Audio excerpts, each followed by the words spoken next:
Baik, shalom Bapak Ibu Saudara kasih Tuhan.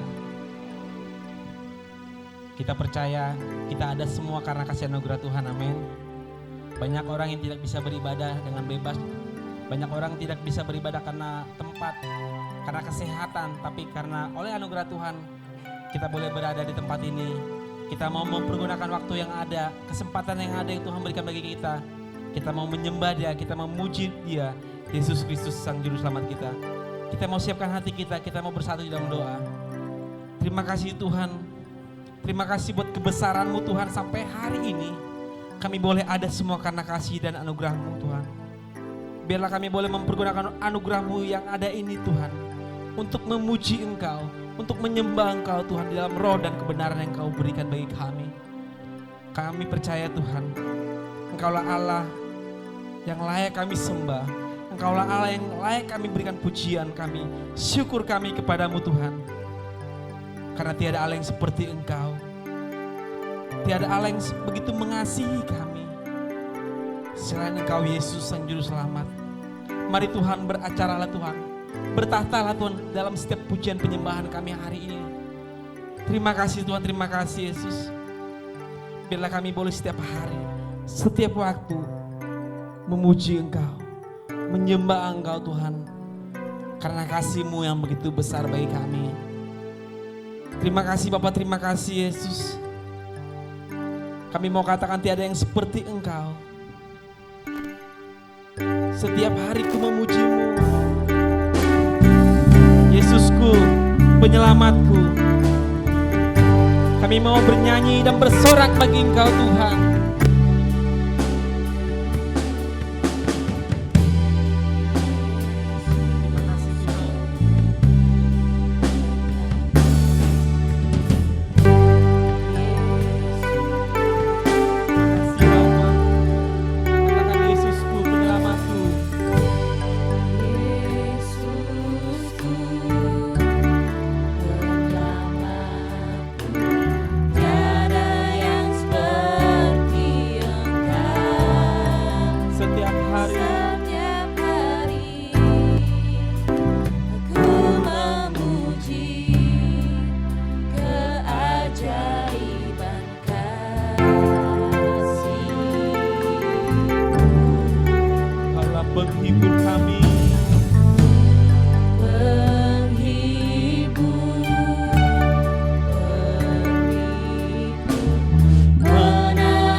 Kami merasakan janji-janji-Mu Tuhan.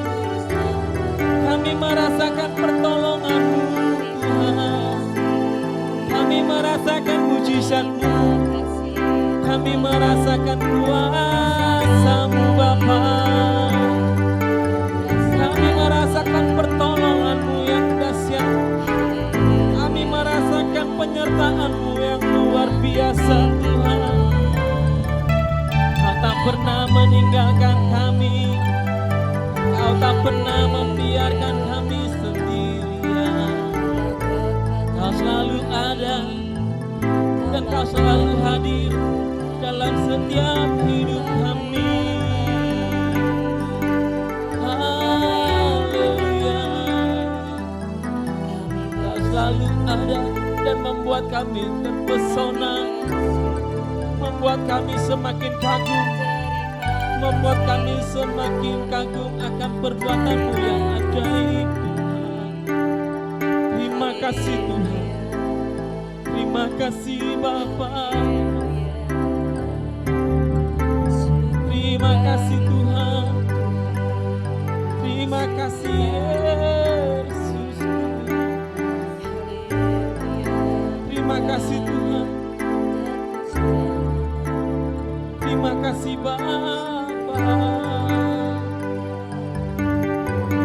Kalau kami mengingat kasih-Mu yang begitu besar Tuhan.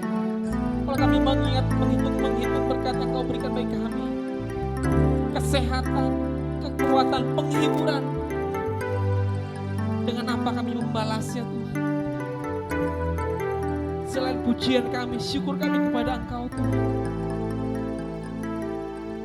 Sungguh besar kasih-Mu bagi kami. Sungguh besar kasih-Mu bagi kami Tuhan. Sungguh besar Tuhan.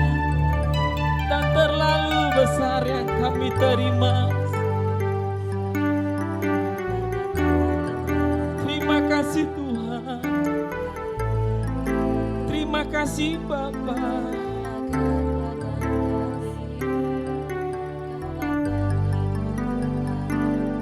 Terima kasih Tuhan. Terima kasih.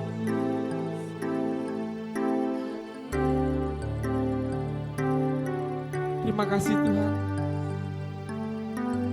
Buat waktu yang indah yang Tuhan berikan bagi kami.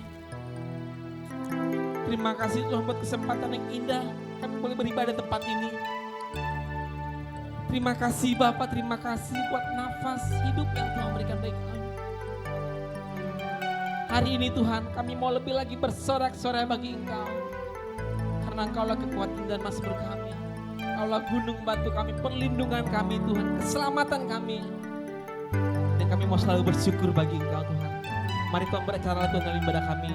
Dari awal, pertengahan hingga akhirnya. Biarlah nama Tuhan boleh dipermuliakan.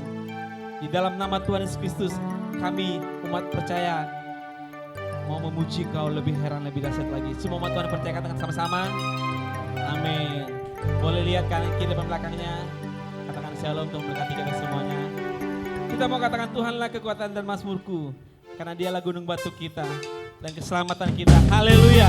Kita tepuk tangan untuk Tuhan yang luar biasa. Terima kasih Tuhan. Haleluya. Yes. Tuhanlah kekuatanku.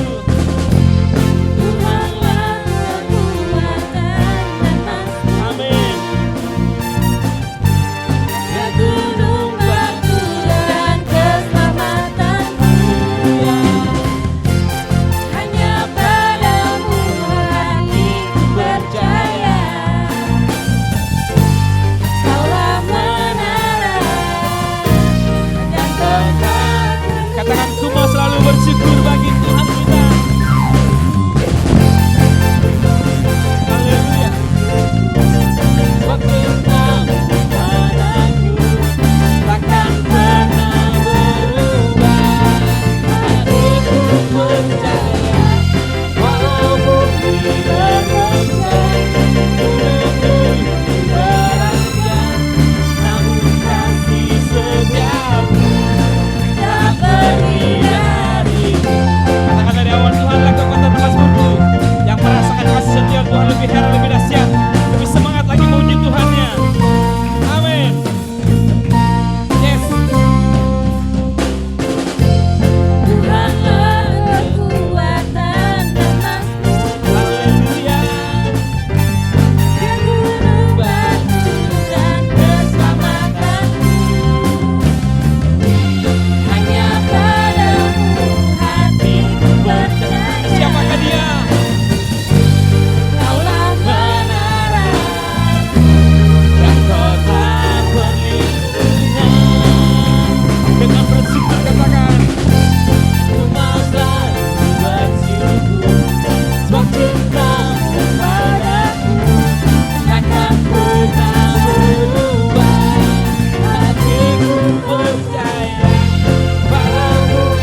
setiamu tak pernah pergi.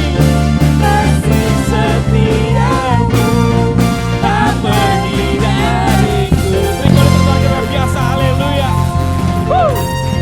Silakan duduk Bapak Ibu Tuhan. Percayalah bahwa kasih setia Tuhan tak pernah pergi. Sekalipun kita sakit, sekalipun kita susah, sekalipun kita berduka, kasih setia Tuhan tak pernah pergi daripada kita, amin. Dia selalu ada dan selalu hadir dalam setiap detik hidup kita. Kita mau siapkan hati kita, pikiran kita untuk mendengar kebenaran firman Tuhan melalui hambanya. Biarlah Roh Kudusnya, Tuhan Yesus yang mengurapi hambanya dan mengurapi kita semuanya. Kita boleh menerimanya. Terima kasih Tuhan. Kami mau siapkan hati kami. Kami mau rendahkan diri kami Tuhan. Kami mau mendengar kebenaran firman Tuhan. Bersabdalah Tuhan. Berfirmanlah Tuhan. Ini kami umat-Mu, ini kami jemaat-Mu siap dan mau mendengarkannya dan melakukannya dalam kehidupan kami. Kita mau katakan satu dalam Roh-Mu, satu dalam firman-Mu, satu di dalam kasih Tuhan. Terima kasih Tuhan. Yes. Dengan segenap hati kami mau katakan,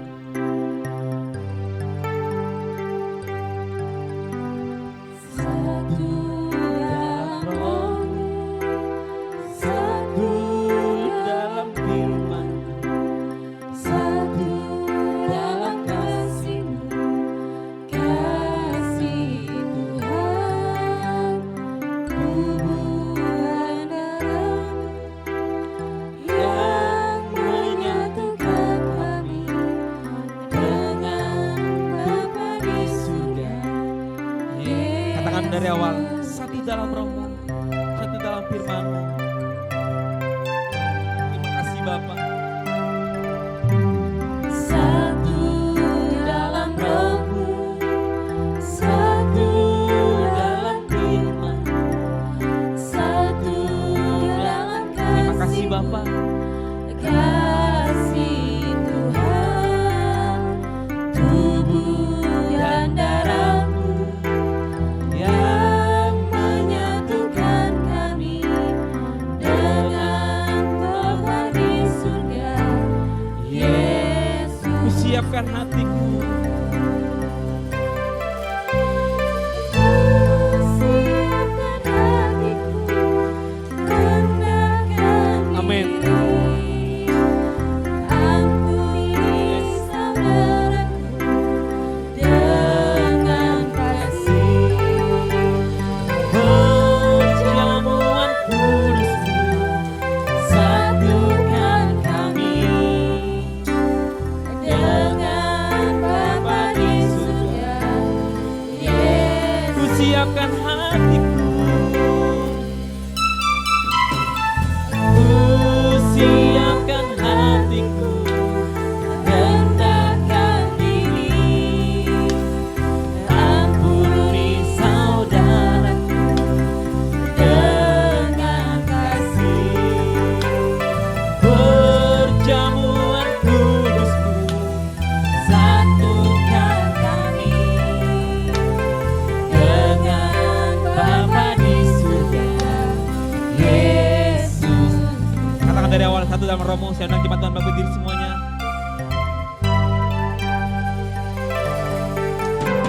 satu dalam Roh-Mu, satu dalam firman-Mu, satu dalam kasih-Mu, kasih Tuhan, tubuh dan darah-Mu yang menyatukan kami dengan Tuhan di surga. Yesus, Ku siapkan hatiku Tuhan. ku siapkan hatiku, rendahkan diri, ampuni saudaraku dengan kasih, perjamuan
boleh datang ke rumah-Mu, kami boleh memuji, kami boleh bersyukur untuk kebaikan-Mu, dan kami bangga menjadi umat-Mu.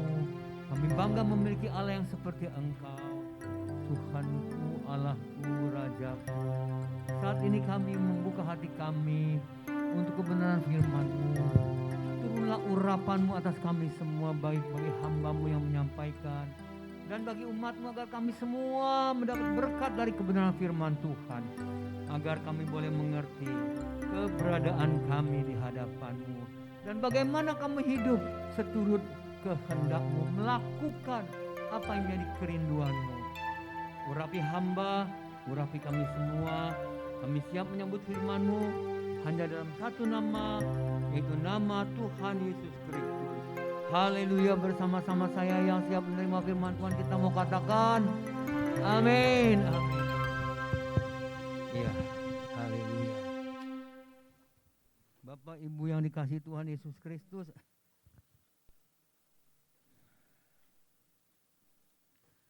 pagi ini saya mencoba untuk menyampaikan kebenaran firman Tuhan yang saya katakan adanya seseorang yang dipakai oleh Tuhan secara luar biasa, saudara-saudara, yaitu Rasul Paulus.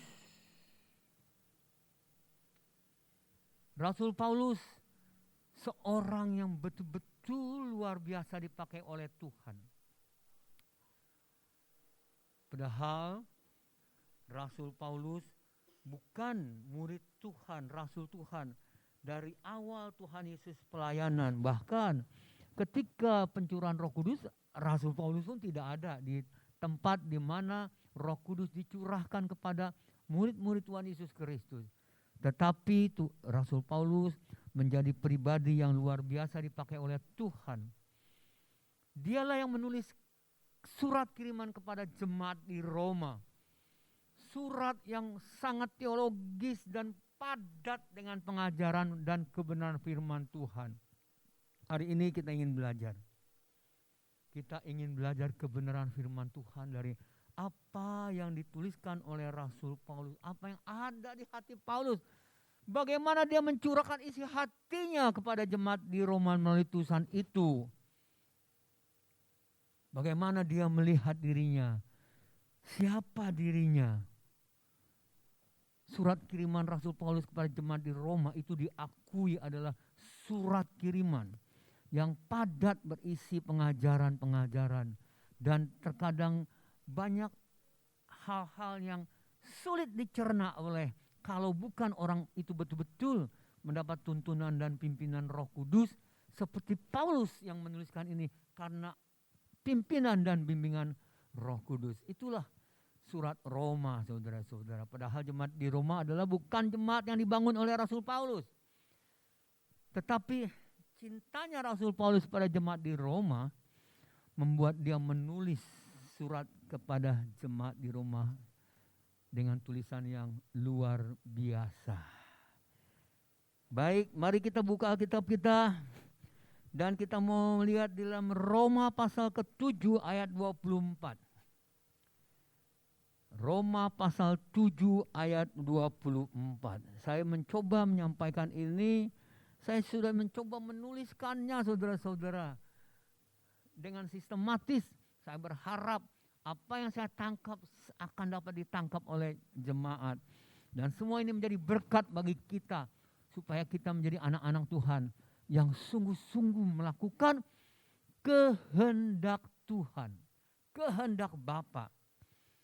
Roma 7 ayat 24, 2, 3. Aku manusia celaka, siapakah yang akan melepaskan aku dari tubuh maut ini? Perhatikan baik-baik jemaat. Aku, kata Rasul Paulus, manusia celaka. Kalau orang selevel Paulus itu bisa berkata, aku manusia celaka. Lalu yang lain bagaimana, saudara-saudara? Bukankah Rasul Paulus itu adalah seorang Yahudi ahli Taurat, sangat dipandang di tengah-tengah orang-orang Yahudi, oleh tua-tua Yahudi, imam-imam kepala, sebab dia adalah seorang teolog dari agama Yahudi. Saya pernah mendengar katanya Paulus adalah seorang sarjana pada masa itu, lulusan dari Universitas Gamaliel. Gamaliel adalah seorang ahli Taurat yang sangat terkenal saat itu. Artinya Paulus adalah memang benar-benar orang yang sangat mendalami, memahami, dan dipandang sebagai pengajar daripada hukum-hukum Taurat dan agama Yahudi. Karena itu Bapak Ibu yang dikasihi Tuhan Yesus Kristus, Paulus sangat dihormati, disegani, bahkan kepadanya diberi mandat ketika Paulus ingin menganiaya jemaat pengikut Kristus. Dia diberi mandat karena dia punya keyakinan pengajaran Tuhan Yesus Kristus, jalan Tuhan itu adalah jalan yang sesat, bahwa Yesus bukan Mesias. Seperti pandangan dan pendapat imam-imam kepala tua-tua Yahudi, tidak mungkin Mesias datang dari Galilea. Oh gitu loh saudara-saudara. Nah Bapak Ibu yang dikasihi Tuhan Yesus Kristus, dia orang yang sangat dihormati. Tetapi mengapa dia berkata, aku manusia celaka? Mengapa orang yang begitu kok bisa berkata, aku manusia celaka? Siapa yang akan melepaskan aku dari tubuh maut ini? Bapak Ibu yang dikasihi Tuhan Yesus Kristus. Ungkapan ini adalah ungkapan dari dasar hati yang paling dalam Rasul Paulus ketika dia sudah bertemu dengan Tuhan Yesus Kristus dan dia mengerti tentang kebenaran di dalam Injil Kristus, dan ketika dia mendalaminya dan menjalaninya, saudara-saudara, dia mendapatkan bahwa hidupnya yang dulu dihormati sesungguhnya hidup yang membawa kecelakaan atau mencelakakan dirinya. Itulah sebabnya dikatakan, aku manusia celaka. Siapa yang akan melepaskan aku dari tubuh maut? Paulus berkata, siapa yang akan melepas dia dari tubuh maut ini? Jemaat yang terkasih dalam Tuhan Yesus Kristus, hari ini kita ingin melihat kebenaran firman Tuhan yang sangat penting, karena menentukan hari depan kita di dalam kekekalan. Kita melihat Rasul Paulus berkata, aku manusia celaka. Kalau orang sekelas Paulus berkata begini, bagaimana yang lain-lain? Celakanya celaka karena apa? Celaka karena apa, saudara-saudara? Nah, Rasul Paulus mengatakan hal ini setelah Paulus mengalami pertemuan dengan Tuhan Yesus. Dan perhatikan kalau saudara lihat di kitab Galatia,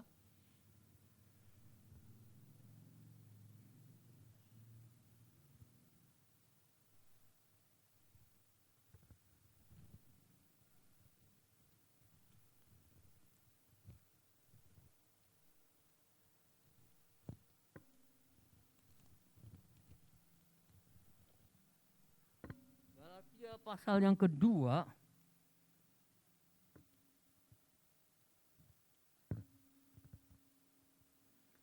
Galatia pasal yang pertama, mulai ayat 16. Ya, saya akan bacakan.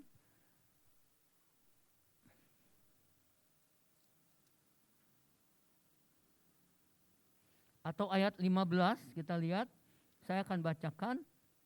Tetapi waktu Ia yang telah memilih aku sejak kandungan ibuku dan memanggil aku oleh kasih karunia-Nya, berkenan menyatakan anaknya di dalam aku supaya aku memberitakan dia di antara bangsa-bangsa bukan Yahudi, maka sesaat pun aku tidak minta pertimbangan kepada manusia.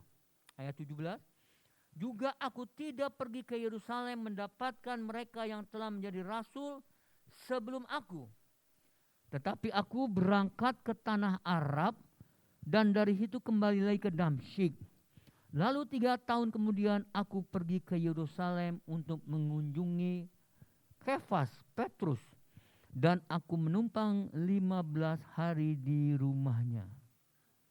Saudara-saudara, setelah Paulus bertemu dengan Tuhan Yesus dan Tuhan Yesus menyatakan dirinya di gerbang pintu Damsyik, di dalam satu cahaya yang terang, dan ada suara daripada Tuhan Yesus yang berkata, Saulus, Saulus, mengapa engkau menganiaya aku? Siapakah engkau, Tuhan? Aku adalah Yesus orang Nazaret itu. Saat itu pun juga Paulus hatinya tersentuh dan mulai mengalami perubahan. Dan ingat, 3 hari dia tidak bisa melihat, matanya buta. Setelah itu dia tidak pergi ke Yerusalem mencari rasul-rasul lalu bertanya ini ono, tidak, saudara-saudara. Yang saudara tadi baca, dia tidak menemui seorang pun, tetapi dia pergi ke tanah Arab. Seperti dikatakan di dalam Galatia pasal kedua tadi. Dari sana dia pergi ke Arab. Dan dari situ kembali lagi ke Damsyik. Lalu 3 tahun kemudian pergi ke Yerusalem. Setelah itu baru dia ke Yerusalem menemui rasul-rasul. Jadi 3 tahun lebih. Apa yang dilakukan Paulus selama 3 tahun itu, saudara-saudara? Paulus bukan berdiam diri. Peperangan dalam dirinya tentang kebenaran Kristus yang diukur dan diperiksa melalui kitab suci orang Yahudi. Kitab para nabi. Diperiksa dengan teliti olehnya sampai dia mendapatkan kebenaran. Yesus Kristus adalah Mesias. Barulah dia menemui rasul-rasul di Yerusalem dan menyatakan dirinya bahwa dia pun sekarang menjadi pengikut Kristus. Mengapa Paulus bisa berkata, aku manusia celaka? Karena dia mendapatkan satu kebenaran setelah dia meneliti semua itu. Dan dia harus mengakui Kristus adalah Mesias. Yang selama ini dianggap Kristus, Tuhan Yesus penyesat. Ternyata itulah Allah yang benar. Karena itu dia menulis surat kepada jemaat di Roma. Satu surat yang sangat padat dengan pengajaran. Coba kita lihat dalam Roma pasal ke-7 ayat 13. Roma pasal 7 ayat 13. Kita baca bersama-sama. 2, 3. Jika demikian, adakah yang baik itu menjadi kematian bagiku? Sekali-kali tidak. Tetapi supaya nyata bahwa ia adalah dosa, maka dosa mempergunakan yang baik untuk mendatangkan kematian bagiku, supaya oleh perintah itu dosa lebih nyata lagi keadaannya sebagai dosa. Di dalam surat kiriman Rasul Paulus ini memang terdapat ayat-ayat yang sulit. Benar saudara-saudara. Saya pun ketika membaca hal ini dan membaca tulisan-tulisan hamba-hamba Tuhan yang benar-benar mengerti saudara-saudara, saya harus baca itu mungkin 5 kali saudara-saudara. 5 kali saya harus baca. Sampai saya betul-betul memahami, menyelami. Baru saya merasakan, aduh, betapa Tuhan kita ajaib. Betapa luar biasa Allah kita bisa memakai seorang yang bernama Saulus menjadi Paulus penganiaya, menjadi pemberita Injil. Luar biasa. Dan Rasul Paulus memang hanya bisa menuliskan setelah Paulus mengalami pertemuan dengan Tuhan Yesus. Dan dia merenungkannya cukup lama saudara-saudara. Alkitab tidak mencatat persis berapa lama, 1 tahun, 2 tahun. Dia tidak tercatat. Cuma dia pergi ke negeri Arab dan setelah itu dia ke Damsyik. Setelah itu 3 tahun lagi baru dia ke Yerusalem. Paulus merenungkan kehidupannya di dalam masa lalunya. Sebagai orang Yahudi yang mengerti sekali tentang Taurat. Tetapi pertemuan dengan Tuhan Yesus. Dan dari penerangannya menghasilkan sesuatu yang sangat penting. Yang mengubah jalan hidup Rasul Paulus. Coba saudara baca Roma pasal 7 ayat 13. Sekali lagi saya bacakan.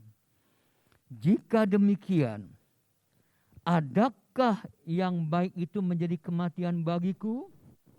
Apa yang dimaksud dengan adakah yang baik itu menjadi kematian bagiku? Dijawab sendiri oleh Paulus. Sekali-kali tidak. Tetapi supaya nyata bahwa ia adalah dosa, maka dosa mempergunakan yang baik untuk mendatangkan kematian bagiku. Supaya oleh perintah itu dosa lebih nyata lagi keadaannya sebagai dosa. Kalimat yang berkata, adakah yang baik itu menjadi kematian bagiku adalah satu pertanyaan yang dilontarkan oleh Rasul Paulus. Dan yang juga dijawab sekaligus oleh Paulus. Sekali-kali tidak. Hal ini karena hukum dan peraturan tidak dirancang untuk mendatangkan kematian. Jadi yang maksudnya, adakah yang baik itu hukum dan peraturan yang diberikan oleh Allah itu tidak pernah dirancang untuk mendatangkan kematian, karena Tuhan Allah tidak pernah memberikan hukum atau peraturan untuk mendatangkan kecelakaan, kematian bagi manusia. Akan tetapi yang menjadi masalah, kesalahan yang ada pada diri kita, manusia, itu yang mendatangkan kecelakaan. Nah, ini yang sebenarnya Paulus sedang perangi di dalam kehidupannya. Perhatikan kalimat ini saudara-saudara. Tetapi supaya jelas dan nyata bahwa ia adalah dosa, maka dosa mempergunakan yang baik untuk mendatangkan kematian bagiku. Kata-kata ia adalah dosa, tetapi supaya nyata bahwa ia adalah dosa, maksudnya adalah perbuatan-perbuatan yang tidak sesuai dengan hukum dan peraturan, yang berarti tidak sesuai dengan kehendak Allah, itulah adalah dosa. Segala tindakan kita, apa yang kita perbuat, apa yang ada di hati kita, pikiran kita yang tidak sejalan dengan pikiran, kehendak daripada Bapa, itu adalah dosa. Kehendak Bapa dituangkan dalam peraturan dan hukum.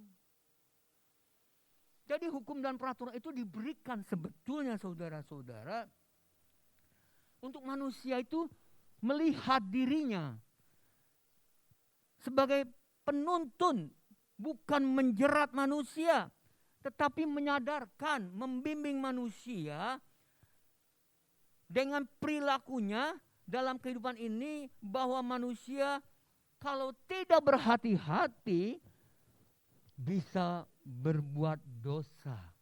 Karena apa? Karena hukum dan peraturan ini harus dilakukan. Itu semua adalah gambaran kehendak Allah. Kalimat selanjutnya yang menyatakan dosa mempergunakan yang baik untuk mendatangkan kematian bagiku, supaya oleh perintah itu dosa lebih nyata lagi keadaannya sebagai dosa. Ini juga kalimat-kalimat yang agak susah saudara-saudara. Tetapi puji Tuhan bahwa rahasia-rahasia yang luar biasa ini Tuhan tuh berikan juga kepada hamba-hamba Tuhan yang besar, untuk dapat menangkap seperti Paulus dapat menangkap dengan tulisannya itu apa sebetulnya yang ada di hati Paulus yang Tuhan sampaikan.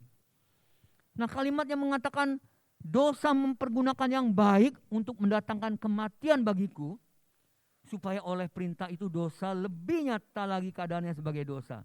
Dari pernyataan Rasul Paulus ini dijelaskan, sesungguhnya hukum dan peraturan yang diberikan itu untuk menunjukkan dan memberi kesan dan pesan kepada manusia bahwa dalam diri manusia terdapat sesuatu yang menyebabkan manusia cenderung berbuat salah. Bahwa dalam diri saudara dan saya ada sesuatu kecenderungan yang mendorong manusia berbuat salah. Terdapat satu kodrat keberadaan dosa, kodrat dosa. Dan inilah yang membuat manusia terbelenggu di dalam keadaan ketidakberdayaan, ketidakmampuan untuk melakukan kehendak Allah, isi hati Allah, perintah Allah dengan benar dan secara sempurna. Sehingga dalam hal ini tidak melakukan perintah dan kehendak Allah, dosa menjadi nyata dalam kehidupan manusia seseorang. Inilah penyebab manusia dapat terus berbuat dosa tanpa berdaya untuk melepaskan diri daripada lingkaran dosa ini. Saudara-saudara, semua ini adalah perenungan Paulus ketika dia mulai menyadari keberadaannya. Selama ini dia disanjung-sanjung. Wah, Paulus hebat, melakukan kebenaran dari agama Yahudi. Tetapi setelah dia mengerti kebenarannya, dia katakan semua itu sia-sia. Bahkan dianggap sebagai sampah. Karena itu tidak ada manfaatnya, bahkan membawa Paulus di dalam kematian. Saya mencoba untuk menyampaikan ini sedikit perlahan-lahan, saudara-saudara. Kodrat dosa itu yang bekerja dan ada dalam diri saudara dan saya. Itu yang mengikat, membelenggu kita, sehingga kita tidak pernah bisa lepas dari kesalahan. Karena itu kecenderungan manusia adalah berbuat dosa, hamartia, meleset daripada apa yang Allah kehendaki. Kita lihat dalam 1 Petrus 4 ayat 1 sampai 5. 1 Petrus 4 ayat 1 sampai 5. Jadi karena Kristus telah menderita penderitaan badani, kamu pun harus juga mempersenjatai dirimu dengan pikiran yang demikian. Karena barang siapa telah menderita penderitaan badani, ia telah berhenti berbuat dosa. Supaya waktu yang sisa jangan kamu pergunakan menurut keinginan manusia, tetapi menurut kehendak Allah. Sebab telah cukup lama, telah cukup banyak waktu kamu mempergunakan untuk melakukan kehendak orang-orang yang tidak mengenal Allah. Kamu telah hidup dalam rupa-rupa hawa nafsu, keinginan, kemabukan, pesta pora, perjamuan minum, dan penyembahan berhala yang terlarang. Sebab itu mereka heran bahwa kamu tidak turut mencemplungkan diri bersama-sama mereka dalam kubangan ketidaksenonohan yang sama. Dan mereka memfitnah kamu. Tetapi mereka harus memberi pertanggungan jawab kepada Dia yang telah siap sedia menghakimi orang-orang yang hidup dan yang mati. Saudara-saudara, Petrus menuliskan hal ini menjadi kebenaran firman Tuhan dengan satu tujuan. Memberikan gambaran manusia itu kecenderungannya berbuat salah, berbuat dosa. Adanya anak-anak Tuhan yang tidak lagi ikut di dalam kelompok itu, memisahkan diri, tidak lagi menceburkan diri dalam kubangan ketidaksenonohan, tetapi sebagian besar orang masih bergumul hidup di dalam kubangan dosa itu. Mengapa, saudara-saudara? Mengapa? Karena itu tadi yang dikatakan adanya satu kodrat dosa yang mengikat manusia sehingga manusia tidak berdaya, membelenggu sehingga manusia selalu jalan ujung-ujungnya jatuh di dalam dosa. Coba kalau kita renungkan, apabila kita merenungkan baik-baik jalan hidup kita, bukankah kita juga sering melakukan itu? Bukankah kita pun seringkali tersesat? Start awalnya baik, tetapi dalam perjalanan kadang-kadang ketarik ke kiri ke kanan. Keluar dari rel yang seharusnya. Karena itu saudara-saudara adalah satu hal yang penting sekali untuk kita sadari apabila kita rindu keluar daripada lingkaran dosa, keluar dari lingkaran pusaran ketidaksenonohan, keluar dari belenggu, lepas daripada belenggu. Kita perhatikan dua hal ini. Yang pertama, Yang pertama adalah kesadaran terhadap adanya kodrat dosa dalam diri kita, dalam diri setiap manusia. Ini kita harus sadar. Kita harus sadar bahwa dalam diri kita ada kodrat dosa.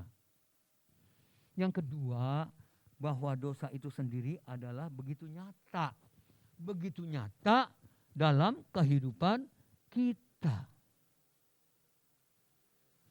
Karena itu saudara yang terkasih, dalam Tuhan Yesus Kristus dengan kesadaran adanya kodrat dosa dan fakta bahwa dosa itu ada dalam diri kita, maka kita sebagai orang percaya, kita dipanggil, saudara dan saya dipanggil untuk keluar dari belenggu dosa, melepaskan diri daripada belenggu kodrat dosa yang ada dalam diri kita dan menyadari setiap tindakan kita yang bertentangan dengan kehendak Allah harusnya jangan dan tidak kita lakukan lagi. Dan kita bertugas menolak itu semua. Ini yang penting. Apa yang Paulus coba dapatkan. Ingat saudara-saudara, kita menyadari bahwa setiap tindakan kita yang bertentangan dengan kehendak Allah harusnya tidak kita lakukan dan kita harus menolaknya. Memenuhi panggilan ini berarti meresponi keselamatan. Memenuhi panggilan ini kita menolak setiap dosa. Tidak kita mau lakukan lagi. Berarti kita meresponi keselamatan, yaitu dikembalikannya keadaan kita ke dalam rancangan semula Allah Bapa dalam penciptaan awal manusia yang hidup harus memuliakan Allah. Yang hidup harus memuliakan Allah. Meresponi kehendak Allah dengan benar. Nah, dari hal ini saudara-saudara, maka kita orang-orang percaya diingatkan untuk memenuhi perintah Tuhan Yesus bahwa kita harus hidup sempurna seperti Bapa karena melakukan dengan baik apa yang menjadi kehendak Bapa. Kita harus hidup sempurna seperti Bapa, seperti apa yang tertulis dalam Matius pasal 5 ayat 48, saudara-saudara. Seperti Tuhan Yesus telah memberikan contoh kehidupan yang sempurna seperti Bapa kehendaki, yaitu melakukan kehendak Bapa. Dan kita orang percaya juga harus berjuang sekuat tenaga kita, sungguh-sungguh hidup dalam kehidupan dengan kehidupan Tuhan Yesus Kristus sebagai contoh, karena ketika kita menjadi orang-orang Kristen, sesungguhnya saudara-saudara, kita yang mengaku orang-orang Kristen, pengikut Kristus, di dalam hidup kita harus ada gambaran Kristus yang benar-benar dapat dilihat oleh lingkungan sekitar kita dan oleh dunia. Keserupaan dan kesamaan kita dengan Tuhan Yesus Kristus. Barulah kita dapat menyatakan diri dan kita dikatakan menjadi orang Kristen, pengikut Kristus. Menjadi pengikut Kristus, saudara-saudara, ada konsekuensinya. Hidup serupa dengan Tuhan Yesus Kristus. Ada keserupaan kita dengan Tuhan Yesus Kristus. Bukan sekedar berkata saya orang Kristen. Ukuran orang Kristen bukan karena ke gereja atau KTP atau karena dari keluarga Kristen, tidak. Apakah ada kesamaan dan keserupaan saudara dan saya dengan Kristus? Dalam hal apa? Dalam hal pikiran, perasaan, dan kehendak. Ini loh saudara-saudara. Ini yang sangat penting. Kesadaran bahwa dalam diri saudara dan saya adanya kodrat dosa seharusnya menimbulkan semangat dan keinginan untuk memadamkan kodrat dosa tersebut dan menggantikan dengan kodrat yang baru, yaitu kodrat ilahi. Nah, inilah yang disebut manusia lama berubah menjadi manusia baru. Kodrat dosa dalam diri kita berubah menjadi kodrat ilahi. Ini yang dialami oleh Rasul Paulus. Sekarang dia merasakan. Karena itu pada waktu-waktu sebelumnya Paulus merenung. Dia bisa berkata, "Wahai, aku orang yang celaka." Kenapa? Ada kodrat dosa yang membelenggu dia sehingga segala tindakan-tindakannya cenderung jadi berbuat salah. Tetapi setelah dia berjuang, bergumul dan merasakan kebenaran itu memerdekakan dia dan kodrat dosa diganti dengan kodrat ilahi, maka dia merasakan kehidupan yang baru, menjadi manusia baru, meninggalkan manusia lama. Saudara yang terkasih, kalau kepada kita diingatkan agar kita orang-orang percaya supaya hidup memenuhi perintah Tuhan, bahwa kita harus hidup sempurna seperti Bapa yang baik yang adalah sempurna. Dan Tuhan Yesus telah memberikan contoh kehidupan yang sempurna seperti Bapa kehendaki, yaitu melakukan kehendak Bapa. Yohanes pasal 4 ayat 34 mencatat.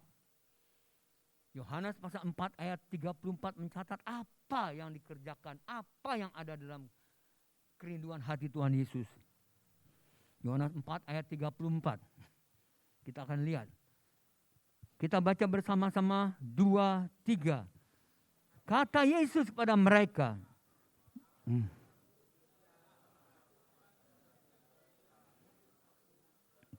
Kita baca sekali lagi. Semua berbicara, membaca dengan suara yang keras. 2, 3. Makananku ialah melakukan.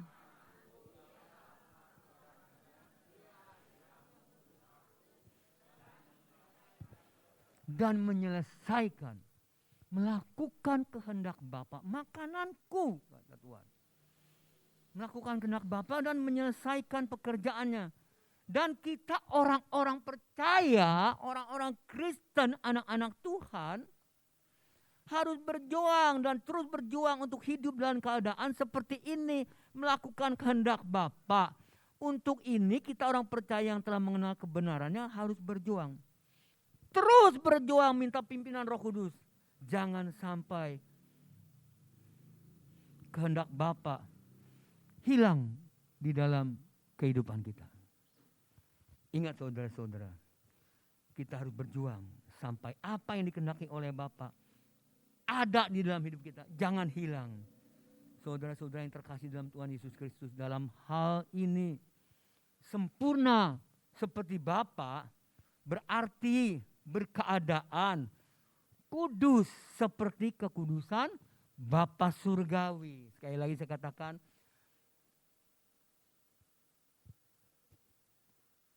sempurna seperti Bapa artinya berkeadaan kudus seperti Bapa adalah yang kudus, karena Bapa lah yang berfirman, kuduslah kamu sebab aku kudus. Sampai sini cukup jelas ya. Saya mencoba menyampaikannya bersemangat pelan-pelan.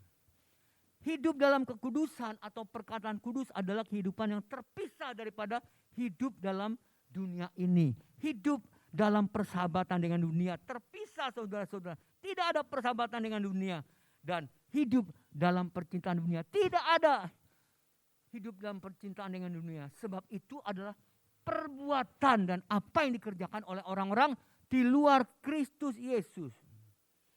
Karena itu Paulus yang telah menerima kebenaran, dia menuliskan bahwa dunia telah disalibkan baginya dan dia telah mati bagi dunia. Lepas daripada persahabatan dengan dunia. Ini berarti dan menunjukkan hidup Paulus dalam hidup barunya adalah hidup yang benar-benar meninggalkan dunia ini. Dengan segala kesenangannya, yaitu keinginan daging dan nafsu duniawi.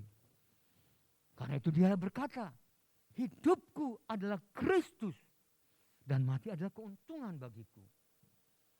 Inilah gambaran orang-orang yang telah diubahkan, mengalami pemulihan.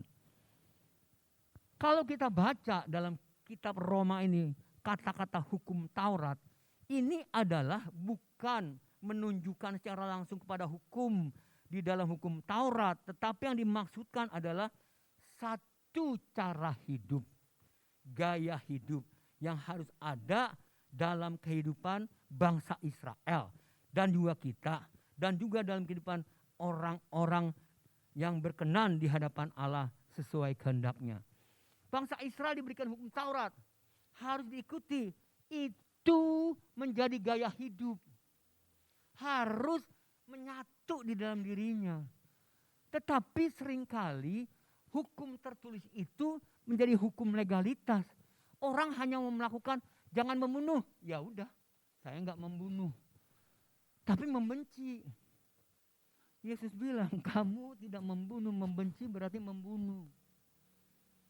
Seperti anak kecil, jangan coret-coret tembok ya pakai pensil. Tidak. Ya Bu, aku coret-coret pakai apa? Pakai cat tembok. Ini yang dipahami oleh Rasul Paulus. Jadi hukum Taurat itu hukum yang diberikan supaya ada gaya hidup yang berkenan di hadapan Bapa di surga. Hidup 1, 2, 3, 4, 5. Tetapi bangsa Israel sering salah. Lalu berkata kalau saya sudah melakukan 1, 2, 3. Seperti orang kaya berkata pada Yesus. Yesus bilang, lakukan hukum Taurat. Aku sudah melakukan sejak muda. Tetapi ketika satu aja diminta, jual milikmu. Bagikan kepada orang miskin. Yang artinya milikilah kasih. Yang sebetulnya inti daripada Taurat itu adalah kasih. Dia tidak bisa lakukan. Kenapa? Dia sudah melakukan sesuatu yang berkaitan dengan hukum-hukum tertulis, legalistik itu maksudnya. Sedangkan Yesus menghendaki sesuatu intinya, makna semuanya itu. Memang bagi orang Israel kehendak Allah dinyatakan melalui hukum Taurat. Atau diwakilkan oleh hukum Taurat yang diberikan Allah di padang gurun Sinai. Akan tetapi bagi kita orang percaya, nah ini perhatikan. Tetapi bagi saudara dan saya orang-orang yang percaya, kehendak Allah tidak diwakili oleh hukum atau peraturan apapun. Tapi diri Allah sendiri. Perhatikan baik-baik. Tetapi diri Allah sendiri. Yaitu pikiran dan perasaannya kehendaknya. Yang harus kita pahami. Kita turuti secara benar. Dan ada di dalam kehidupan saudara dan saya. Maka barulah kita bisa berubah. Perhatikan di dalam Ibrani pasal ke-8 ayat 10 sampai 11. Mari kita perhatikan Ibrani pasal ke-8 ayat 10 sampai 11. Ini ayat-ayat penting saudara-saudara. Bagi kita anak-anak Tuhan. Sehingga kita bisa menerangkan dan menjawab pertanyaan-pertanyaan yang apabila diperlukan. Ibrani pasal ke-8 ayat 10 sampai 11. Kita baca dengan suara keras. 2, 3. Maka inilah perjanjian yang kuadakan dengan kaum Israel sesudah waktu itu. Demikianlah firman Tuhan. Aku akan menaruh hukumku di dalam akal budi mereka. Hukum ini sekarang bukan lagi hukum di luar orang Israel. Tapi hukum itu akan ditaruh di dalam mana? Dalam akal budi. Dan dalam sekarang bukan lagi di loh batu. Tetapi dalam loh daging, yaitu hati bangsa Israel. Maka aku akan menjadi Allah mereka dan mereka menjadi umatku. Dan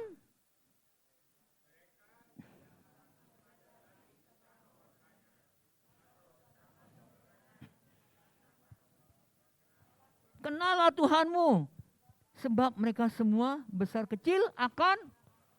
Ini yang luar biasa. Firman itu harus ada dalam diri kita. Di dalam pikiran dan hati kita. Sehingga tidak usah dibilang, datang dong ke gereja ibadah lo. Enggak usah. Kita yang mengerti. Kenapa? Kita bisa sehat. Kita bisa seperti ini. Hanya karena anugerah Tuhan. Jadi enggak usah didorong-dorong. Kita sadar firman itu ada dalam pikiran dan hati kita yang membuat kita tergerak untuk melakukan apa yang terbaik bagi Tuhan. Yang setuju katakan amin. Ini yang penting. Kalau ibu-ibu pesan kepada anaknya ketika ibu-ibu mau keluar, nak tolong jaga rumah ya, baik-baik ya. Bukan berarti jaga pintunya seperti satpam saudara-saudara. Tetapi dia menjaga, tentunya jangan sampai maling masuk. Jangan rumah menjadi kotor. Semua harus dirapikan. Sehingga ketika mamanya pulang, dia rumah itu sudah menjadi baik, rapi dan bersih, terjaga. Itu loh maksudnya saudara-saudara. Jadi kepada kita tidak usah lagi bilang, kenal Tuhanmu. Kita udah kenal. Ayo datang ibadah. Otomatis kita mempunyai kerinduan. Karena kita ingin menikmati persekutuan dengan Tuhan kita saudara-saudara. Ini ayat yang luar biasa. Dikatakan dan mereka tidak akan mengajar lagi sesama warganya atau sesama saudaranya dengan mengatakan, kenalah Tuhan. Sebab mereka semua besar kecil akan mengenal aku. Kenapa? Karena Allah menaruh hukumnya dalam akal budi dan menuliskannya dalam hati kita. Maka Allah akan menjadi Allah kita dan mereka akan menjadi umat Tuhan. Yang setuju katakan amin. Nah, untuk dapat memahami dengan benar Roma pasal 7:14, perhatikan baik-baik, untuk dapat memahami dengan benar Roma pasal 7 yang awal itu dengan baik, ada beberapa kata yang harus kita perhatikan dengan baik. Saya bacakan sekali lagi Roma pasal 7 ayat ke-14. Ya, kita baca bersama-sama. 2, 3. Sebab kita tahu bahwa hukum Taurat adalah rohani, tetapi aku bersifat daging, terjual di bawah kuasa dosa. Nah saudara-saudara, ini menunjukkan hal hukum yang diberikan adalah hukum yang berkaitan dengan roh manusia. Rohani maksudnya hukum yang diberikan berkaitan dengan roh, pikiran, perasaan jiwa manusia atau bagian dalam diri manusia yang memiliki kesamaan dengan Allah. Karena saudara dan saya memiliki gambar serupa gambar Allah ketika kita diciptakan. Dalam hal ini memang hukum yang diberikan kepada bangsa Israel adalah hukum Taurat. Kenapa kepada bangsa Israel itu diberikan hukum Taurat? Agar bangsa Israel tidak menjadi bangsa yang liar. Sebab 430 tahun dikekang dalam perbudakan di Mesir, sekarang mereka lepas, bebas.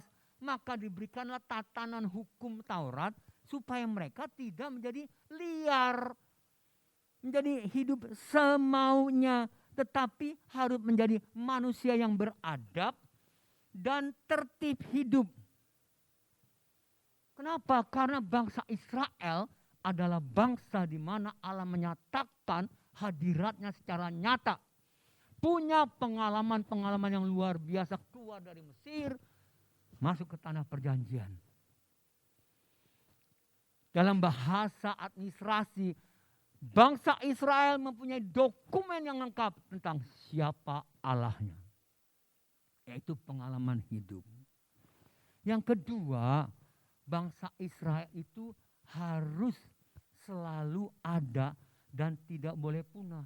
Sebab kalau bangsa Israel tidak tertib, mereka bisa berperang saling membunuh. Akhirnya bangsa Israel itu akan hilang. Padahal dari Israel lah akan lahir Mesias. Itu adalah sebuah ketetapan yang tidak bisa diganggu gugat dan tidak akan berubah. Karena itulah kepada bangsa Israel diberikan hukum Taurat. Agar bangsa Israel memiliki ketertiban. Dengan demikian bangsa Israel akan tetap ada, tetap eksis. Karena ada rencana bahwa dari bangsa Israel akan dilahirkan Mesias. Nah, kalau dikatakan bahwa hukum Taurat adalah rohani, artinya hukum Taurat yang diberikan Allah kepada manusia untuk memenuhi kebutuhan jiwa dan roh manusia yang berhubungan dengan Allah. Bukan soal berkat-berkat jasmani, saudara-saudara. Hukum ini berfungsi sebagai alat untuk menuntun atau membawa manusia kepada kehidupan yang dapat mengerti kehendak, rencana Allah dan melakukannya sehingga manusia itu benar-benar dapat menjadi sekutu Allah. Dengan demikian hukum yang diberikan yang mengatur hubungan antara umat dengan Allah dan antara umat dengan umat, bahkan manusia dengan alam. Itulah sebetulnya makna yang terpenting daripada hukum Taurat. Kalau kata pertama tadi kita melihat kata rohani di dalam firman Tuhan Roma 7 ayat 14 yang berkata, sebab kita tahu bahwa hukum Taurat adalah rohani. Sekarang kata yang kedua yang harus kita perhatikan adalah bersifat daging. Sebab kita tahu bahwa hukum Taurat adalah rohani, tapi aku bersifat daging. Apa ini maksudnya dengan bersifat daging? Bersifat daging, saudara-saudara, artinya hidup dengan kecenderungan untuk melakukan sesuatu yang bertentangan dengan kehendak dan perintah Allah. Ya, saudara boleh lihat di dalam Galatia atau Roma.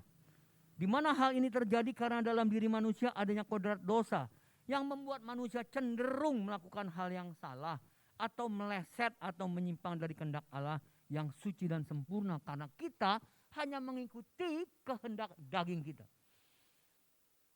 Karena itu Paulus yang berkata, hiduplah oleh roh dan dipimpin oleh roh. Karena keinginan daging berlawanan dengan kehendak Allah. Nah, kodrat dosa itu adalah kodrat yang ada dalam diri saudara dan saya yang selalu membuat keinginan dan dorongan yang cenderung bertentangan dengan kehendak Allah. Keinginan kodrat dosa adalah menuruti keinginan daging atau hidup dalam kedagingan. Ini terjadi disebabkan dosa awal yang dilakukan oleh Adam dan Hawa. Ini semua sebagai akibat daripada dosa yang dibuat oleh Adam dan Hawa menjalar terus sampai kepada turunan Adam dan Hawa. Dan semua keturunan Adam telah hidup di dalam kekuasaan dan dominasi daging. Yaitu hidup di dalam segala sesuatu yang tidak sesuai dengan keinginan Allah. Tidak sesuai dengan keinginan daripada Roh Kudus. Ini yang kedua. Kata bersifat daging. Kata ketiga yang harus kita perhatikan adalah terjual.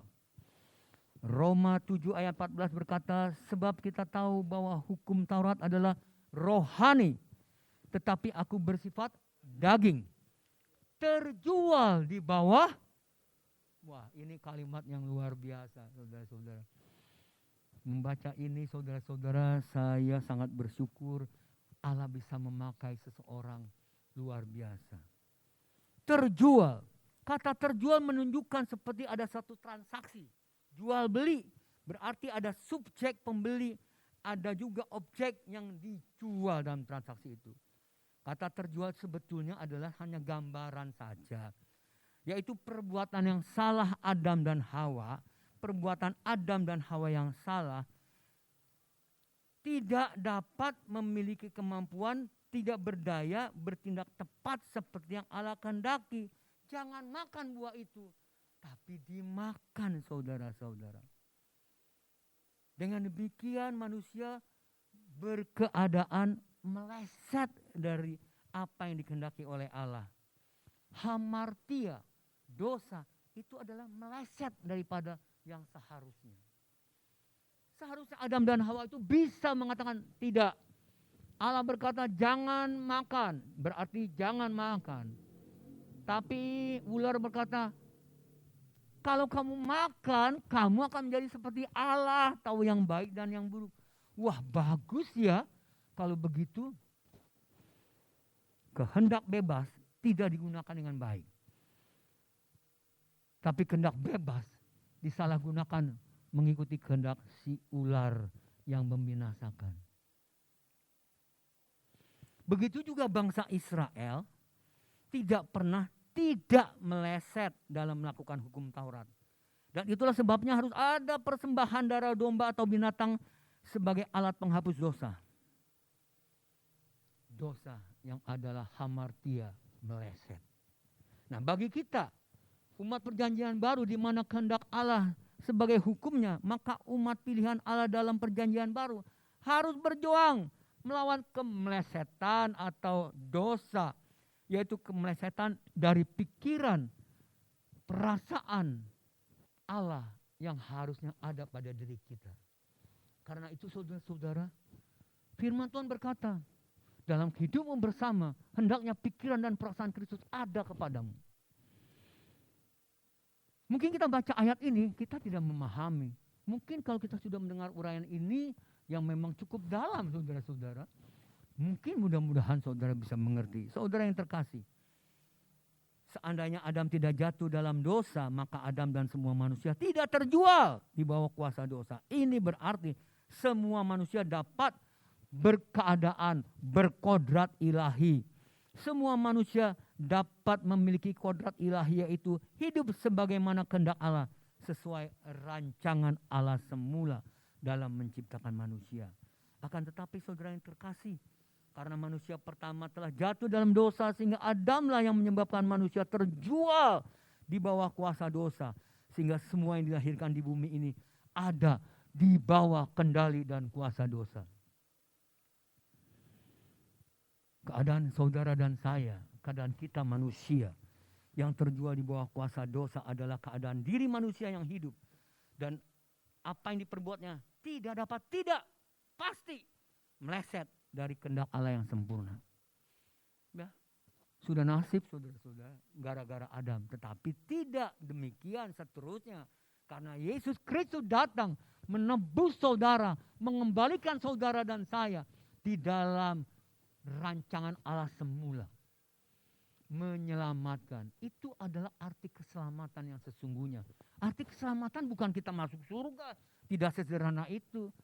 Keselamatan itu maksudnya dikembalikannya kita dalam rancangan Allah semula ketika Allah menciptakan manusia.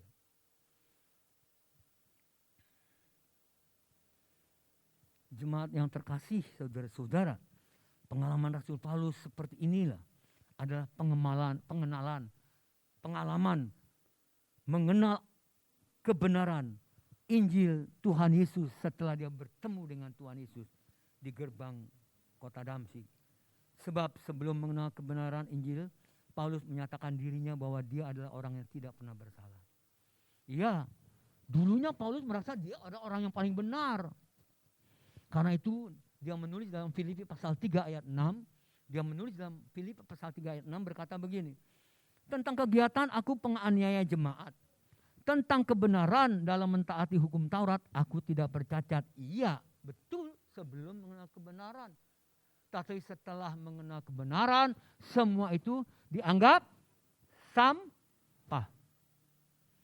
Ini menunjukkan bahwa sebelum menjadi orang percaya kepada Tuhan Yesus Kristus, Paulus tidak mengalami atau tidak menyadari adanya konflik di dalam dirinya dalam melakukan hukum atau peraturan-peraturan Allah. Memang dia melakukan hukum-hukum Yahudi, tapi tidak menyadari adanya kodrat dosa yang mengendalikan dirinya sehingga dia menjadi penganiaya jemaat. Itu sebabnya Tuhan Yesus menyindir mereka. Tuhan Yesus seringkali menyindir ahli-ahli Taurat, orang Farisi, dengan mengatakan bukan orang sehat memerlukan tabib, tapi orang sakit. Kalau kamu tidak pernah merasa sakit, kamu tidak perlu tabib. Tapi kalau kamu sadar kamu sakit, kamu perlu tabib. Paulus dulu juga tidak perlu tabib karena dia merasa sehat. Nah, saudara-saudara yang terkasih, kita perhatikan dalam Roma pasal 7 ayat 14 tadi,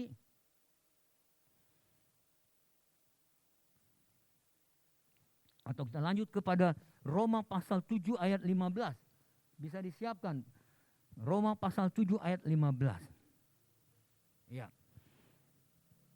Saya bacakan bagi jemaat, sebab apa yang aku perbuat aku tidak tahu, karena bukan apa yang aku kehendaki yang aku perbuat, tetapi apa yang aku benci, itulah yang aku perbuat.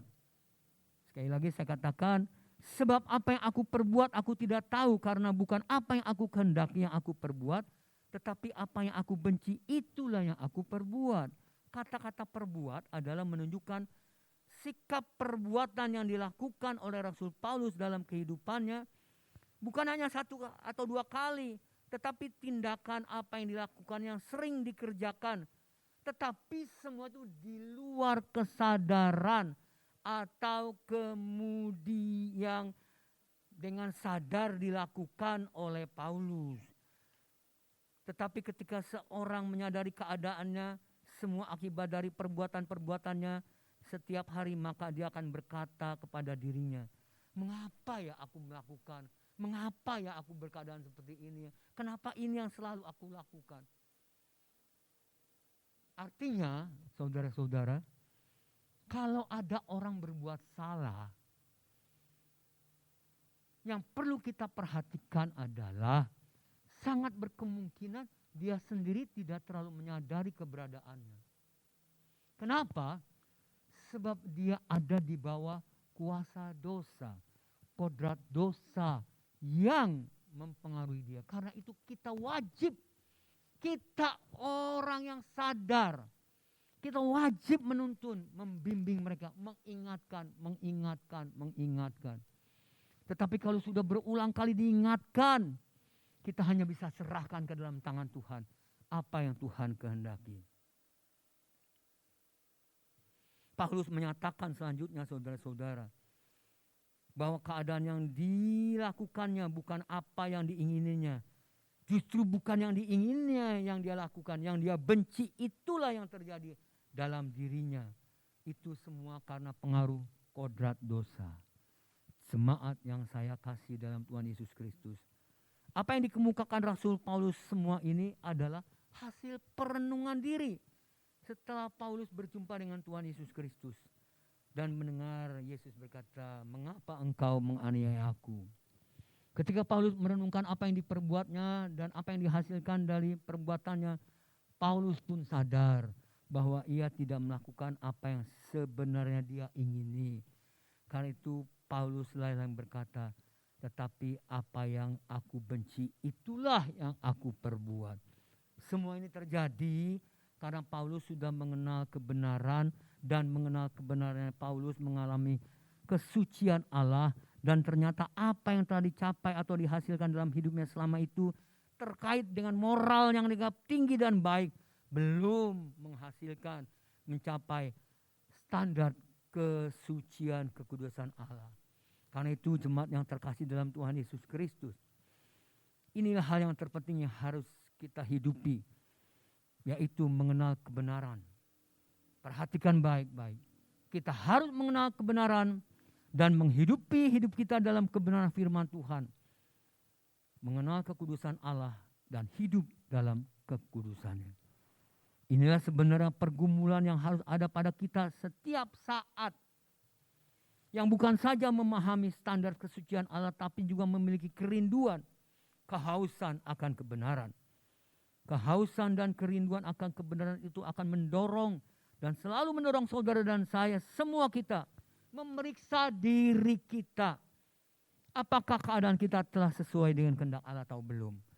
Karena itu jemaat yang saya kasihi dalam Tuhan Yesus Kristus, pada akhirnya ingin saya sampaikan kepada jemaat yang saya kasihi, adalah sangat diperlukan waktu-waktu tertentu di mana kita bersaat teduh dalam firman Tuhan. Saya bacakan sekali lagi, kita bersaat teduh dalam firman Tuhan, merenungkan firman Tuhan untuk kita dapat melihat kehidupan kita, agar kita berkesempatan melihat keadaan diri kita di dalam kebenaran firman Tuhan. Bagaimana kita merenung, saudara-saudara? Jujur saja saya katakan, bagaimana saudara dan saya bisa merenung? Berdoa aja jarang. Berdoa juga cuma 2 menit. Baca firman Tuhan pun paling 1 ayat, itu pun bagus-bagus kalau dengan kerinduan. Membaca firman Tuhan pun karena katanya harus baca firman. Bukan. Dengan kerinduan, kehausan kita menerima firman Tuhan. Melihat keberadaan kita dalam firman Tuhan. Agar kita sebagai anak-anak Tuhan tidak menjadi salah melangkah. Dan tanpa sadar kita berjalan di jalan yang tersesat. Dan kesalahan kita selama kita ada di muka bumi berjalan mengiringi Tuhan. Jangan saudara mengiringi Tuhan Yesus tetapi berada dalam jalan yang salah. Jangan. Karena itu perlu waktu merenung. Seperti Paulus. Sehingga dia mendapatkan kebenaran-kebenaran ini. Dan dia bisa berkata, aku orang yang celaka. Ketika dia berkata, aku orang yang celaka, maka dia mencari jalan. Dia berjuang bagaimana supaya dia bisa berubah dari orang yang celaka menjadi orang yang memberkati. Amin. Begitu juga saudara dan saya. Saya tahu ayat-ayat ini bukan ayat yang sederhana saudara-saudara. Kebenaran firman Tuhan ini bukan kebenaran firman Tuhan yang sederhana. Karena ini sangat mendasar di dalam kehidupan kita sebagai orang Kristen. Kita harusnya memahami benar-benar. Ini hanya sebagian kecil dari surat kiriman Rasul Paulus. Karena itu marilah saya mengajak kepada jemaat. Mari kita bergiat, lebih lagi menggiatkan diri membaca firman Tuhan. Membaca bukan supaya kita selesai membaca. Membaca kita supaya mengerti apa yang terkandung, apa yang harus kita tangkap sebagai bahan perenungan untuk memeriksa diri kita supaya hari-hari kita, kehidupan rohani kita semakin hari semakin menyenangkan hati Tuhan, serupa dengan Yesus, sempurna seperti Bapa. Amin untuk firman Tuhan. Haleluya. Mari kita tundukkan kepala dan kita mau berdoa. Kami bersyukur dan berterima kasih Bapa. Kami tahu semua ini tidaklah mudah untuk kami mengerti. Kami perlu Roh Kudus untuk menuntun kami. Kami perlu Roh Kudus untuk membimbing kami. Karena itu kerinduan hamba, urapilah umatmu, keluarga besar GBI Pergi. Sehingga mereka boleh menjadi anak-anakmu. Yang semakin hari semakin dekat kepadamu. Semakin hari semakin memiliki kerinduan untuk hidup dan melakukan segala perintah dan kehendak-Mu. Inilah doa kami. Dalam nama Tuhan Yesus Kristus kami sudah berdoa. Haleluya, bersama-sama yang diberkati kita katakan amin, amin. Baik jemaat yang dikasihi Tuhan Yesus Kristus, sekarang saatnya kita akan memasuki perjamuan kudus.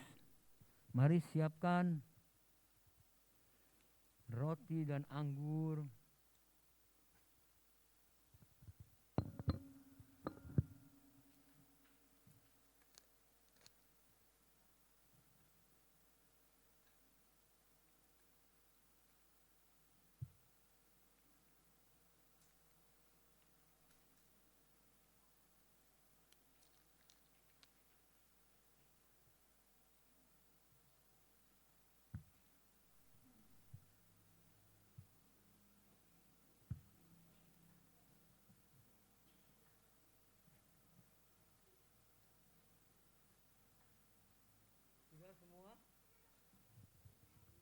Sudah semua?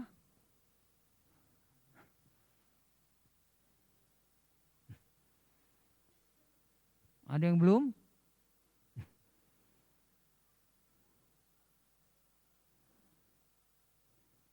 Kok kecil sudah bisa? Hah?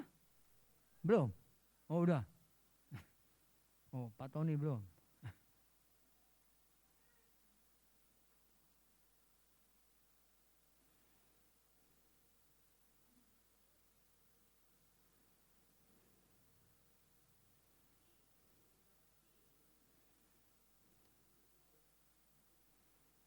Sudah?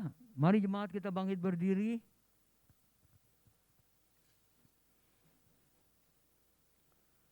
Kepada jemaat yang terkasih, mari angkat roti kita dalam tangan kanan kita tinggi-tinggi di hadapan Tuhan.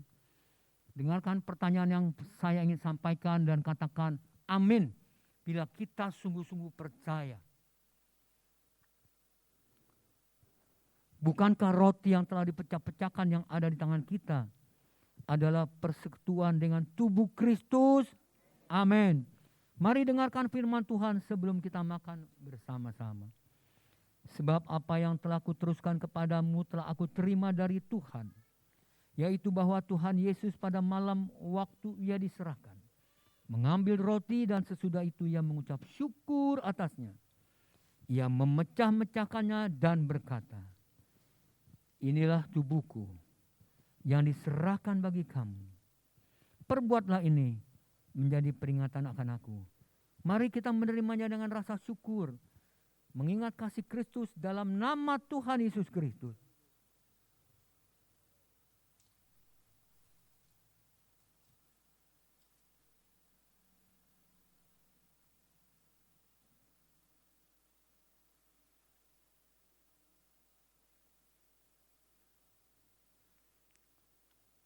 Mari kita mengangkat cawan pengucapan syukur tinggi-tinggi di hadapan Tuhan.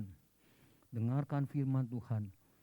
Katakan amin apabila jemaat percaya dengan sungguh-sungguh. Bukankah cawan pengucapan syukur yang atasnya kita mengucap syukur adalah persekutuan dengan darah Kristus? Amin. Mari dengarkan firman Tuhan sebelum kita minum bersama-sama. Demikian juga ia mengambil cawan sesudah makan lalu berkata, cawan ini adalah perjanjian baru yang dimeteraikan oleh darahku. Perbuatlah ini setiap kali kamu meminumnya menjadi peringatan akan aku. Mari kita minum bersama-sama dengan syukur dan terima kasih, mengingat kasih-Nya.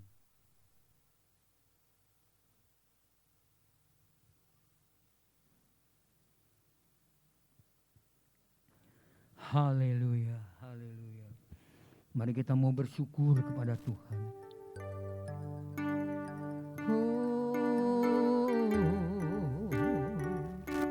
Kau Allah Bapa yang setia, Bapakku yang baik, sangat ku cinta. Kasih-Mu padaku luar biasa. Haleluya, haleluya.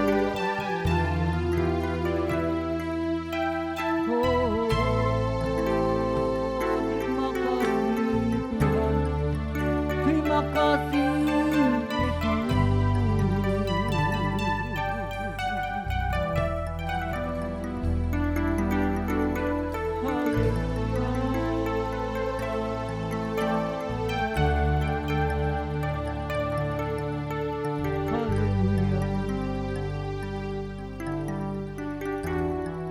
memandang wajah-Mu, rasakan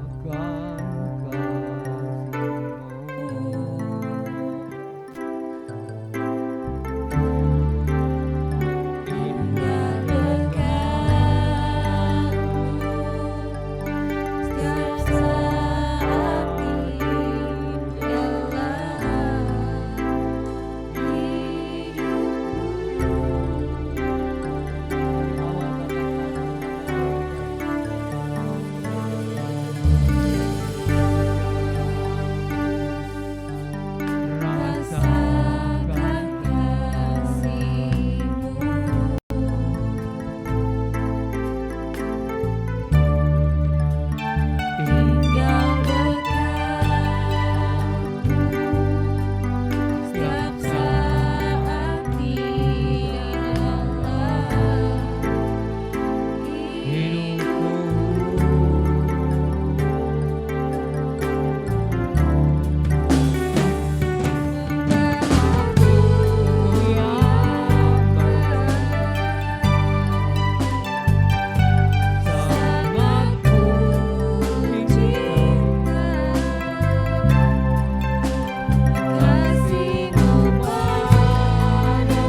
Allah Bapa kita. Haleluya, kami bersyukur Tuhan. Engkau Allah yang dahsyat. Engkau Allah yang ajaib Tuhan. Rancangan-Mu dahsyat Tuhan. Terima kasih untuk hikmat-Mu yang Engkau berikan kepada jemaat di Roma sampai detik ini berlaku dalam kehidupan kami, agar kami boleh menjadi orang-orang yang menanggalkan hidup lama, meninggalkan kodrat dosa dan masuk dalam kodrat ilahi, menjadi manusia baru. Terima kasih untuk kebenaran firman-Mu. Kami sambut dengan sukacita hanya dalam nama Tuhan Yesus Kristus. Haleluya, bersama-sama kita yang diberkati katakan amin. Mari kita membacakan pengakuan iman Gereja Betel Indonesia. Pengakuan iman Gereja Betel Indonesia. Alkitab Perjanjian Lama dan Perjanjian Baru adalah firman Allah yang diilhamkan oleh Roh Kudus. Allah yang Maha Esa itulah Allah Tritunggal, yaitu Bapa, Anak dan Roh Kudus, tiga pribadi di dalam satu. Yesus Kristus adalah anak Allah yang tunggal, dilahirkan oleh perawan Maria yang dinaungi oleh Roh Kudus. Bahwa Yesus telah disalibkan, mati, dikuburkan dan dibangkitkan pada hari yang ketiga dari antara orang mati.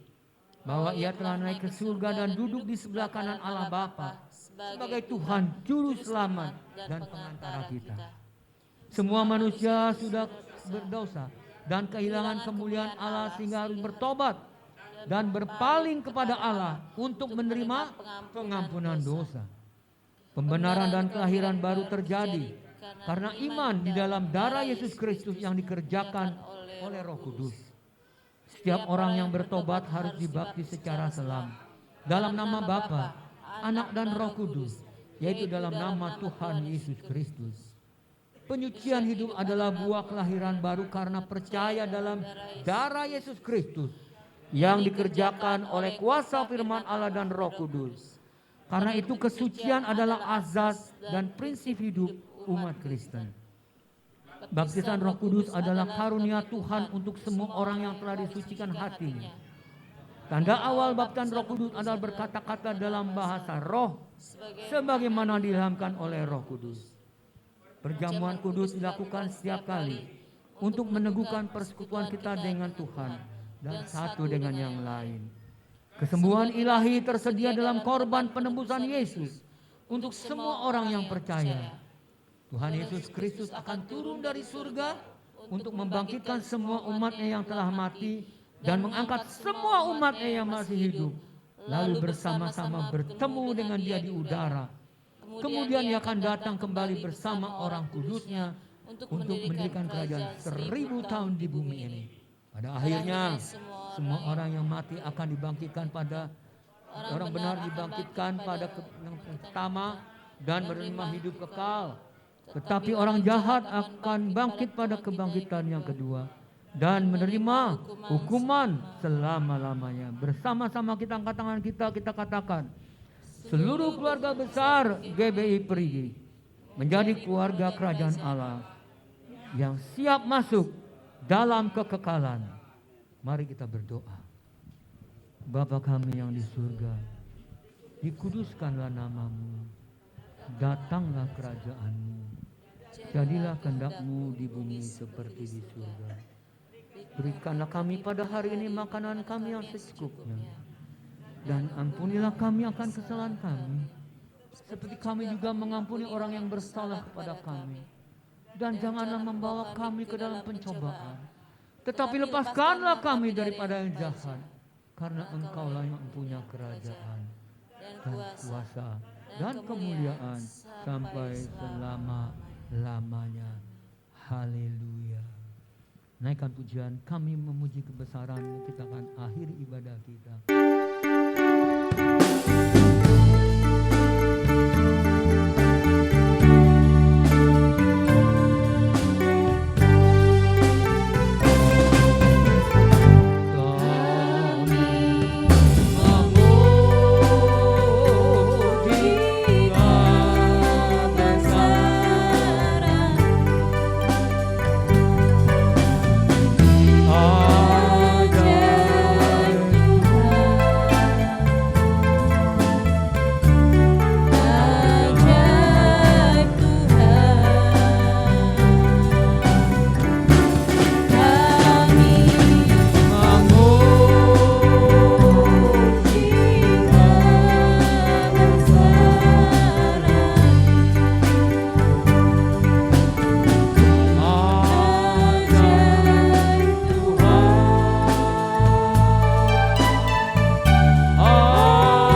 arahkanlah hatimu kepada Allah.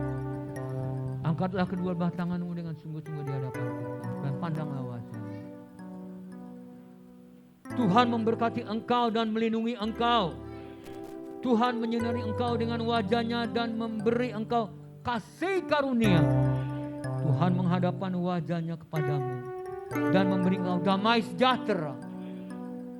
Segala berkat, rahmat, anugerah, damai sejahtera yang daripada Allah Bapa dan kasih sayang, cinta kasihan daripada Tuhan Yesus Kristus dan penyertaan Allah Roh Kudus kiranya mewarnai dan selalu ada dalam hidup kita mulai detik ini sampai Maranatha kita bertemu dengan Tuhan Yesus Kristus, kekasih jiwa kita dalam kemuliaan-Nya. Dalam nama Tuhan Yesus Kristus kami sudah berdoa menyambut semua berkat ini. Haleluya. Yang diberkati bersama saya katakan amin.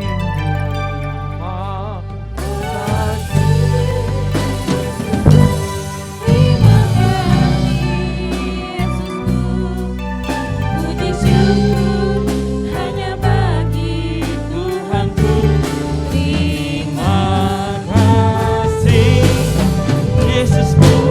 terima kasih Yesusku, puji syukur hanya bagi Tuhanku.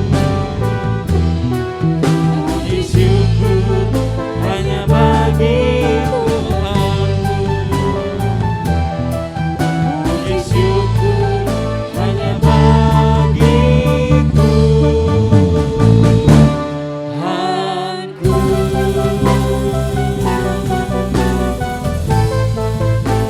Selamat siang.